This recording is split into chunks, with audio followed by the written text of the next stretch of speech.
سومناتھ کا بت، یہ بت مہادیو کی شکل میں بنایا گیا تھا۔ 2 گز زمین میں اور 3 گز اوپر نصب تھا۔ اوپر ایک بڑی زنجیر لٹکی ہوئی تھی۔ اس بت کے اوپر 13 منزل اونچا مندر بنا ہوا تھا۔ بت سمیت اس مندر میں 300 من سونا اور 1000 من چاندی لگی ہوئی تھی۔ 2 کروڑ دینار اندر پڑے ہوئے تھے۔ سونے چاندی کے برتن بھی اندر پڑے ہوئے تھے۔ 1000 پنڈت وہاں اندر رہتے تھے۔ 500 لڑکیاں خدمت کے لیے وقف تھیں۔ 300 نوکر الگ خدمت کے لیے موجود تھے۔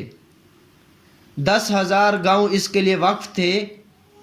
یہ مندر 3000 سال پرانا تھا اور 56 ستونوں پر مشتمل تھا۔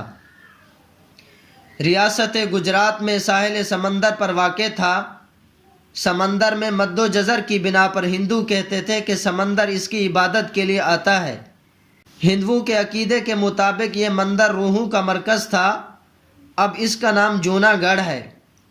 سومناتھ کو تباہ کرنے کی وجہ یہ تھی کہ ہندو کہتے تھے سومناتھ آس پاس کے بتوں سے ناراض تھا، اس لیے سلطان محمود غزنوی نے ان کو توڑا۔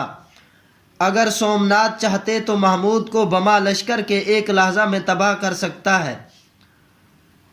محمود غزنوی رحمہ اللہ علیہ نے اس باطل کو غلط دکھانے کے لیے سومناتھ پر چڑھائی کی۔ محمود غزنوی نے اس کو توڑا اور فتح کر دیا۔ محمود غزنوی رحمہ اللہ علیہ غزنی سے براستہ میران شاہ، بنو، لکی مروت، ملتان اور پھر وہاں سے سندھ اور پھر آگے سومناتھ تک پہنچ گئے۔ اب سومناتھ کو جونا گڑھ کہا جاتا ہے۔ 416 ہجری میں اس کو فتح کیا اور 421 ہجری میں محمود غزنوی رحمہ اللہ علیہ کا انتقال ہو گیا۔ اللہ تعالیٰ ان کی بخشش فرمائے اور ان کو جنت الفردوس میں اعلیٰ مقام عطا فرمائے۔